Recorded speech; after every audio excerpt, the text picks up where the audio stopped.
Welcome to Bringer of Life, the River Nile.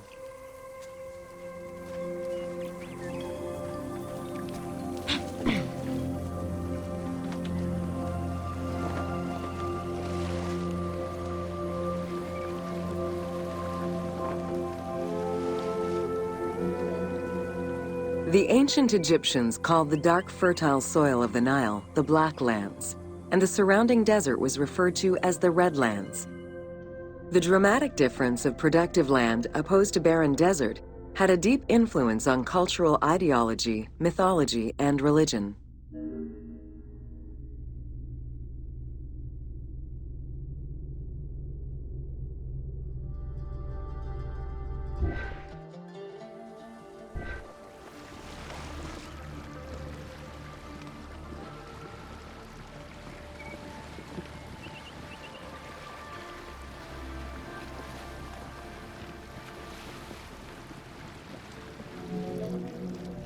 The Nile determined much of Egyptian civilization.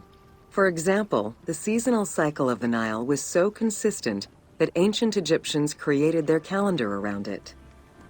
The flood season, or Akhet, was when the departing floodwaters left arable soil for crops. It was followed by the growing and harvesting seasons, known as Peret and Shemu.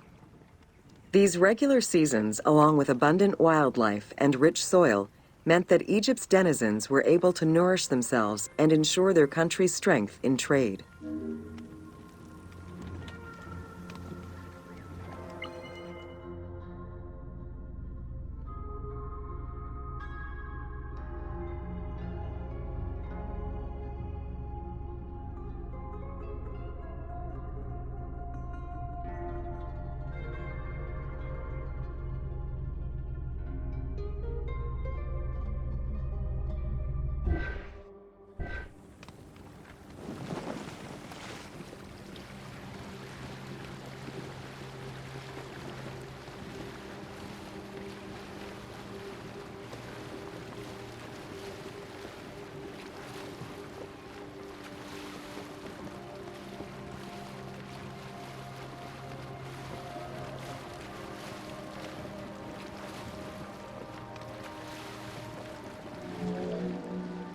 The River Nile, flowing from the south to the north, neatly traversed through both Upper and Lower Egypt.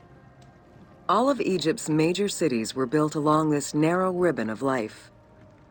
Protected by mountain ranges and deserts which acted as natural barriers to enemies, and sustained by the Nile's plants and wildlife, Egyptian civilization enjoyed economic and cultural prosperity for over 4,000 years.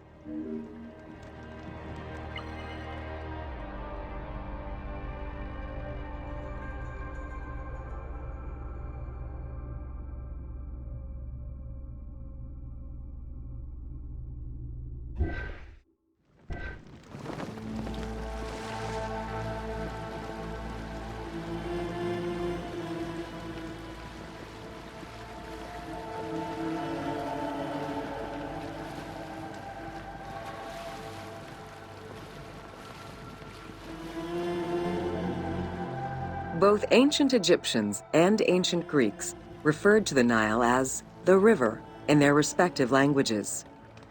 Stretching a distance of over 6,700 kilometers, the Nile is one of the longest rivers in the world. It flows south to north, spanning 11 countries. The River Nile originates in the region of the Great Subequatorial Lakes, including one of the largest in the world, Lake Victoria near Tanzania.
The river flows through African equatorial forests, swamps, volcanic lands, steppes, and deserts, splitting apart for a while and picking up various sediments from each region and carrying them all the way to Egypt. Its main artery, known as the White Nile, rejoins with the Blue Nile in Khartoum. This is where it weaves through rich deposits of silt and nutrients, carrying them along in its wake.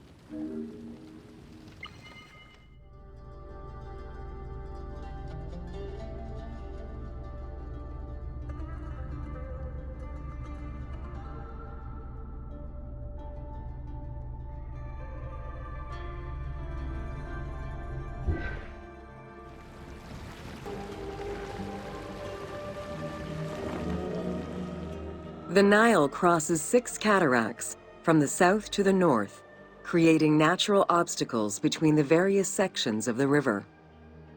The cataracts are long zones of about 100 kilometers, where the bubbling and rapidly swirling waters advance tumultuously amid enormous heaps of rocks and benches of hard stone.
It is after crossing Nubia and the first cataract that the river officially returns to Egypt in Aswan.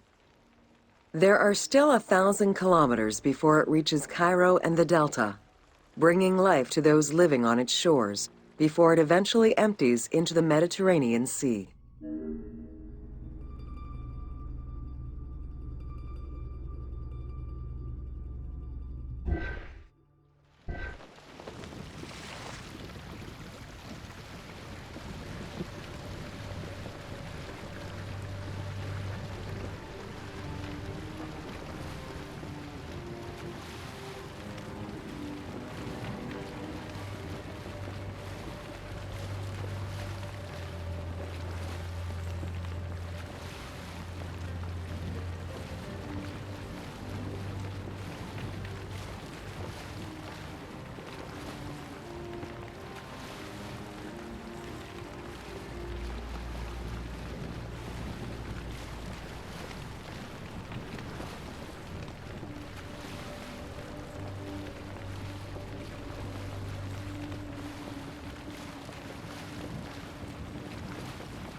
Ancient Egyptian irrigation and water use was centered around the Nile.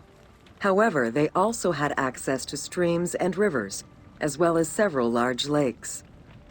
The Delta, situated at the north end of the Nile, also known as Lower Egypt, is a large irrigated area where the river splits into several tributaries.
The delta had several major brackish coastal lakes, bodies of water separated from the sea by thin strips of land. A mix of deep to shallow waters, salt swamps, and sand plains, these lakes were refuge to a wealth of species, as well as water and land plants. The occasional bandit could also be found sheltering within the denser reeds, waiting for the unwary traveler.